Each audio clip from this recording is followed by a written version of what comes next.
الحمد لله وكفى وسلام على عباده الذين اصطفى أما بعد أعوذ بالله من الشيطان الرجيم بسم الله الرحمن الرحيم يا أيها النبي إنا أرسلناك شاهدا ومبشرا ونذيرا صدق الله العلي العظيم.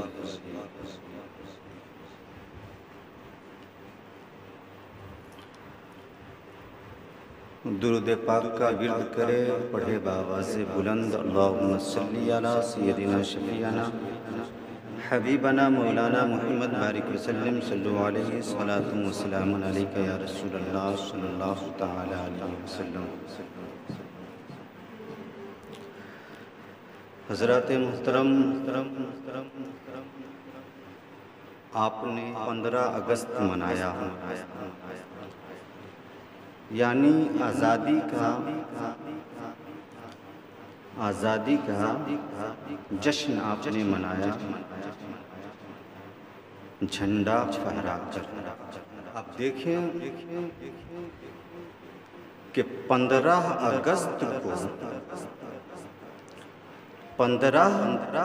اگست کو ہمارا ملک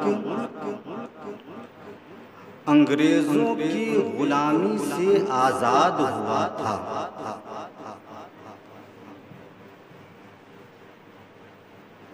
15 اگست کو ہمارا ملک انگریزوں کی غلامی سے آزاد ہوا تھا، اس لیے ہم جھنڈا پھہرا کر اس کا جشن منایا کرتے ہیں.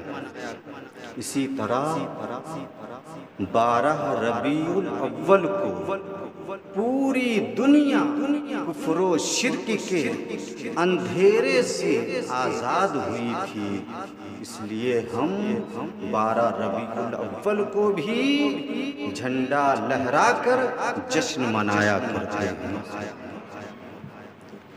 15 اگست کو ملک آزاد ہوا تھا اور 12ویں شریف کو پوری کائنات کفر و شرک سے آزاد تھی. جھنڈا پھہرا کر لہرا کر خوشیاں منانا جائز ہے. اگر ناجائز ہوتا تو 15 اگست 26 جنوری کو بھی ہم جھنڈا پھہرا کر خوشی نہیں مناتے. جائز ہے تبھی تو یہ کام ہم کر رہے ہیں. تو جب اس موقع پر جھنڈا لہرا کر جھنڈا پھہرا کر خوشیاں منانا جائز ہے تو پھر بھلا 12 ربیع الاول شریف کے موقع پر جھنڈا لہرا کر خوشیاں منانا کیسے ناجائز ہو سکتا ہے؟ اس لیے جھنڈا لہرا کر آپ جشن منایا کریں. جس طرح 26 جنوری کے موقع پر 15 اگست کے موقع پر آپ جھنڈا اپنی دکانوں پر لگایا کرتے ہیں، مکانوں پر لگایا کرتے ہیں، اپنی گاڑیوں پر لگایا کرتے ہیں، اپنے ہاتھوں میں لے کر لہرایا کرتے ہیں، اسی طرح 12ویں شریف کے موقع پر بھی آپ جھنڈا اپنی دکانوں پر لگایا کریں، اپنے مکانوں پر لگایا کریں اور ہاتھوں میں لے کر لہرایا بھی کریں، کیونکہ یہ جھنڈا آپ کی شناخت کو اجاگر کرتا ہے، یہ جھنڈا آپ کی پہچان کو ظاہر کرتا ہے. جب کسی نیتا کا جھنڈا آپ کے ہاتھ میں ہوتا ہے، زمانہ دیکھتے ہی یہ پہچان لیتا ہے کہ یہ فلاں لیڈر کا، فلاں نیتا کا چاہنے والا ہے. جب کسی پارٹی کا جھنڈا آپ کے ہاتھ میں ہوتا ہے، زمانہ دیکھتے ہی پہچان لیتا ہے کہ یہ فلاں پارٹی کا ماننے والا ہے، چاہنے والا ہے. اسی طرح جب 12ویں شریف کا جھنڈا آپ کے ہاتھ میں ہوگا، جب آمد رسول کا جھنڈا آپ کے ہاتھ میں ہوگا، زمانہ دیکھتے ہی یہ پہچان لے گا کہ یہ کسی اور کا غلام نہیں ہے، یہ کسی اور کا چاہنے والا نہیں ہے، بلکہ یہ مدینے کے تاجدار کا چاہنے والا ہے، شہنشاہ دو عالم کا چاہنے والا ہے۔ لہذا چاند ہوتے ہی آپ جھنڈا اپنے مقاموں پر لگا لیا کریں۔ جب وہ تاریخ آئے، مقدس تاریخ جس میں ہم سب کے پیارے آقا اس دنیا میں تشریف لائے، اس میں اپنے ہاتھوں میں جھنڈا لے کر جشن کا اظہار کیا، خوشیاں منائی۔ قرآن مقدسہ کہتا ہے یا ایھا النبی انا ارسلناک شاہدا و مبشرا و نذیرا، اے محبوب ہم نے آپ کو شاہد بنا کر بھیجا، مبشر بنا کر بھیجا اور نذیر بھی بنا کر بھیجا۔ یعنی اے محبوب ہم نے آپ کو گواہی دینے والا، خوشخبری سنانے والا اور عذاب سے ڈرانے والا بنا کر بھیجا ہے۔ تو جب رب قدیر نے اپنے محبوب کو تین اعلیٰ درجے کی صفات کے ساتھ ہم نے مبعوث فرمایا، تو ہم انسانوں سے بھی رب قدیر نے تین مطالبات کیے۔ وہ لوگوں سنو، ہم نے اپنے محبوب کو تین اعلیٰ درجے کی صفات کے ساتھ تم میں مبعوث فرمایا ہے، لہٰذا ہمارے تین مطالبات ہیں۔ پہلا مطالبہ یہ ہے کہ لِتُؤْمِنُوا بِاللَّهِ وَرَسُولِهِ، کہ تم لوگ ایمان لاؤ اللہ اور اس کے رسول پر۔ دوسرا مطالبہ یہ ہے کہ وَتُعَزِّرُوهُ وَتُبَقِّرُوهُ، کہ تم لوگ اس رسول ہاشمی کی تعظیم و توقیر بھی کرو۔ اور تیسرا مطالبہ یہ ہے کہ وَتُسَبِّحُوهُ بُكْرَةً وَأَصِيلًا، کہ اس کے بعد صبح و شام تم اپنے رب کی پاکی بیان کرو، اپنے رب کی عبادت کیا کرو۔ سبحان اللہ۔ رب قدیر نے جو بندوں سے مطالبات کیے ہیں اس کی ترتیب دیکھیے۔ رب نے فرمایا لوگوں سے کہ سنو، پہلے تم لوگ ایمان لاؤ اللہ اس کے رسول پر۔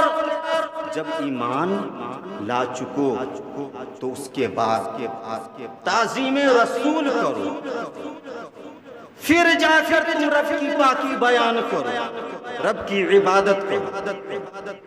اس سے پتہ چلتا ہے، اس آیت مقدسہ سے یہ معلوم ہوتا ہے کہ عمارت اسلام کی تین منزل ہیں۔ پہلی منزل کا نام ایمان، دوسری منزل کا نام تعظیم رسول اور تیسری منزل کا نام عبادت ہے۔ سبحان اللہ۔ اب اگر کوئی ایمان لانے کے بعد تعظیم رسول کو چھوڑ دے، تعظیم رسول سے اپنے سینے کو نہ سجائے، رب کی بندگی کرنے لگے، تسبیح و تحلیل کرنے لگے، رب کی پاکی بولنے لگے، قیام کرنے لگے، رکوع کرنے لگے، سجود کرنے لگے، قرآن پڑھنے لگے، تو سنو اس کے باوجود بھی وہ شخص کامیابی کی منزل کو نہیں پہنچ سکتا ہے، کامیابی کی منزل کو حاصل نہیں کر سکتا ہے۔ اگر کامیاب و کامران ہونا ہے تو ایمان لانے کے بعد تعظیم رسول سے پہلے اپنے سینے کو سجا لو، پھر رب کی بندگی کرو، رب کی عبادت کرو۔ اگر ایسا آپ کرو گے تو کامیابی آپ کے قدموں کو چومتی ہوئی نظر آئے گی، کامیابی آپ کے قدموں کو بوسہ دیتی ہوئی نظر آئے گی۔ لہٰذا تعظیم رسول سے اپنے سینے کو سجایا۔ اپنے رسول کا احترام کیا، ان کی عزت کا خیال رکھے، کیونکہ جو تعظیم رسول کرتا ہے، جو رسول پاک کی تعظیم کرتا ہے، زمانہ اس کی تعظیم کرنے لگتا ہے۔ جو رسول پاک کا غلام ہوتا ہے، زمانہ اس کا غلام ہو جاتا ہے۔ جو رسول پاک سے محبت کرتا ہے، زمانہ اس سے محبت کرنے لگتا ہے۔ جو رسول پاک کی اتباع کرتا ہے، زمانہ اس کی اتباع کرنے لگتا ہے۔ جو رسول پاک کا شیدا ہوتا ہے، زمانہ اس پر فدا ہو جایا کرتا ہے، زمانہ اس پر فدا ہو جایا کرتا ہے۔ لہذا تعظیم رسول اپنے سینے میں سجائے، پھر رب کی بندگی کرے، اس کے بعد دیکھیں کہ عبادت میں کتنا مزہ آتا ہے، کتنا سرور ملتا ہے عبادت سے۔ آپ دیکھیں قرآن مقدسہ کی یہ آیت، اہدنا الصراط المستقیم، پوری دنیا کا مسلمان، چاہے وہ کسی بھی مطلب فکر کا ماننے والا ہو، کسی بھی خیال کا ہو، کسی بھی زبان کا ہو، کہیں کا بھی رہنے والا ہو، اگر ہے وہ مسلمان تو حالت نماز میں اس آیت کو ضرور پڑھا کرتا ہے۔ اہدنا الصراط المستقیم صراط الذین انعمت علیہم غیر المغضوب علیہم ولا الضالین۔ اہدنا الصراط المستقیم، اے ہمارے رب تو ہمیں سیدھے راستے پر چلا، سیدھے راستے پر چلا۔ اب سیدھا راستہ کون سا ہے؟ قرآن کہتا ہے، اور یہ طریقہ کون بتا رہا ہے؟ خود رب کائنات بتا رہا ہے کہ تم میری بارگاہ میں اس طرح سے دعا کیا کرو، اہدنا الصراط المستقیم، اے ہمارے رب تو ہم لوگوں کو، تو ہمیں سیدھے راستے پر چلا۔ یہ طریقہ رب بتا رہا ہے، یہ دعا کرنے کا سلیقہ رب سکھا رہا ہے اپنے بندوں کو، ہمیں سیدھے راستے پر چلا۔ کن کے راستے پر؟ کون سا سیدھا راستہ ہے؟ صراط الذین انعمت علیہم، ان لوگوں کے راستے پر ہمیں چلا جس پر تیرا انعام و اکرام ہوا ہے۔ سبحان غیر المغضوب علیہم ولا الضالین۔ رب طریقہ بتا رہا ہے اپنے بندوں کو کہ تم اس طرح دعا کرنا کہ مولا تو ہمیں ان لوگوں کے راستے پر مت چلا جو گمراہ تیرا غضب نازل ہوا ہے۔ ہمیں ان لوگوں کے راستے پر نہ چلا جن پر تیرا غضب نازل ہوا ہے، غصہ نازل ہوا ہے، جو لوگ گمراہ ہو چکے ہیں ان کے راستے پر نہ چلا، ان کے راستے پر چلا جن پر تیرا انعام و اکرام ہوا ہے، فضل و احسان ہوا ہے۔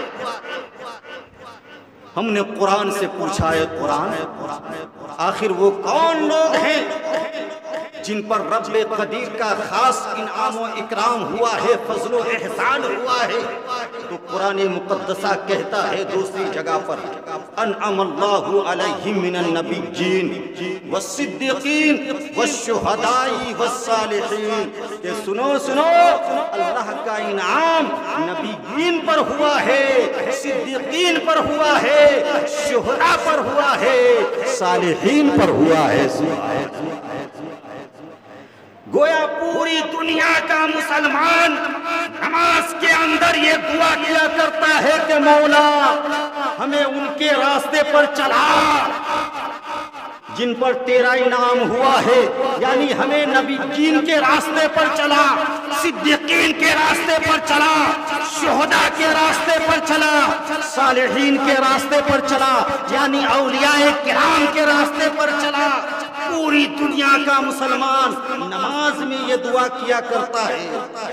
یہ اور بات ہے کہ کچھ لوگ نماز سے نکلنے کے بعد، نماز سے باہر ہونے کے بعد، نماز پڑھ لینے کے بعد اس دعا کے منکر ہو جایا کرتے ہیں، اس سے انکار کر جایا کرتے ہیں، لیکن الحمدللہ ہم لوگ وہ سنی مسلمان ہیں کہ جو دعا ہم نماز میں کیا کرتے ہیں اسی دعا پر ہم نماز کے بعد بھی قائم رہا کرتے ہیں۔ اسی دعا پر ہم نماز کے بعد بھی قائم رہا کرتے ہیں۔ اس لیے مسلمانوں، کامیابی چاہتے ہو آپ تو صدیق اکبر کے راستے پر چلو، فاروق اعظم کے راستے پر چلو، عثمان غنی کے راستے پر چلو، مولا علی کے راستے پر چلو، سعد و سعید کے راستے پر چلو، طلحہ و زبیر کے راستے پر چلو، عبد الرحمن و ابو عبیدہ کے راستے پر چلو، بلال حبشی کے راستے پر چلو، امام حسن کے راستے پر چلو، حسین پاک کے راستے پر چلو، خواجہ پاک کے راستے پر چلو۔ اگر کامیابی چاہتے ہو تو امام عشق و محبت اعلی حضرت کے راستے پر چلو، کیونکہ یہ وہ لوگ ہیں جو رب کے نیک بندے ہیں اور رسول ہاشمی کے سچے پکے غلام ہیں۔ ان کا راستہ حقیقت میں مصطفیٰ جان رحمت کا راستہ ہے، اور مصطفیٰ جان رحمت کا راستہ حقیقت میں اللہ رب العزت کا راستہ ہے۔ تو جو ولیوں کے راستے پر چلتا ہے حقیقت میں وہ مصطفیٰ جان رحمت کے راستے پر چلتا ہے، جو مصطفیٰ جان رحمت کے راستے پر چلتا ہے وہ جنت کا حقدار بن جایا کرتا ہے۔ سبحان اللہ۔ جبھی تو امام عشق و محبت لکھتے ہیں، یا رسول اللہ تیرے غلاموں کا نقش قدم ہے راہ خدا، وہ کیا بہک سکے جو یہ سراغ لے کے چلے۔ جو تعظیم رسول سے، احترام رسول سے اپنے سینے کو سجا لیتا ہے، زمانہ اس کا غلام بن جایا کرتا ہے، زمانہ اس کا پیروکار بن جایا کرتا ہے۔ اس موقع پر یہ واقعہ میں آپ کے گوشے گزار کرنا چاہتا ہوں۔ تاریخ اسلام اس بات کی گواہی دے رہی ہے کہ جنگ فارس میں حضرت سعد بن ابی وقاص رضی اللہ تعالی عنہ نے ایک موقع پر جب کفار کی فوجوں نے بھاگتے ہوئے دریا کا پل توڑ ڈالا تھا تو حضرت سعد بن ابی وقاص رضی اللہ تعالی عنہ نے یہ کہتے ہوئے اپنا گھوڑا دریا میں اتار دیا تھا کہ اے دریا تو ہمارے لیے اپنے اندر راستہ دے دے، کیونکہ تو بھی خدا کے حکم سے چلتا ہے، تو بھی خدا کے حکم سے چل رہا ہے اور میں بھی خدا کے حکم سے جہاد کر رہا ہوں۔ تو بھی خدا کے حکم سے چل رہا ہے، میں بھی خدا کے حکم سے یہ کام کر رہا ہوں۔ تو جب حضرت سعد بن ابی وقاص رضی اللہ تعالیٰ عنہ نے اتنا کہا تو دریا اپنا سینہ چاک کر کے راستہ دے دیا۔ سبحان اللہ۔ جس میں حضرت سعد بن ابی وقاص رضی اللہ تعالیٰ عنہ کے ساتھ ساتھ تمام مجاہدوں نے اپنا گھوڑا دوڑا دیا تھا، اور پھر اس راستے سے وہ سب کے سب پار بھی اتر گئے تھے۔ جبھی تو شاعر کہتا ہے کہ دشت تو دشت ہے دریا بھی نہ چھوڑے ہم نے، دشت تو دشت ہے دریا بھی نہ چھوڑے ہم نے، ارے بحر ظلمات میں دوڑا دیے گھوڑے ہم نے، بحر ظلمات میں دوڑا دیے گھوڑے ہم نے۔ تو جو رسول پاک کا ہو جاتا ہے سچا پکا غلام، کائنات کی ہر چیز ان کی باتوں کو مانا کرتی ہے، ان کے حکموں پر عمل بھی کیا کرتی ہے۔ زندگی گزاری تو شریعت کے بتائے ہوئے طرائق کے مطابق گزاریے۔ جب آپ ایسا کریں گے تو یقین کے ساتھ میں یہ کہہ سکتا ہوں کہ دونوں جہان کی کامیابی آپ کے قدموں کو چومتی ہوئی نظر آنے۔ رب قدیر ہم سبوں کو رسول پاک سے سچی پکی عقیدت و محبت رکھنے کی توفیق عطا فرمائے، راہ مستقیم پر چل کر زندگی گزارنے کی توفیق عطا فرمائے۔ وآخر دعوانا ان الحمد للہ رب العالمین۔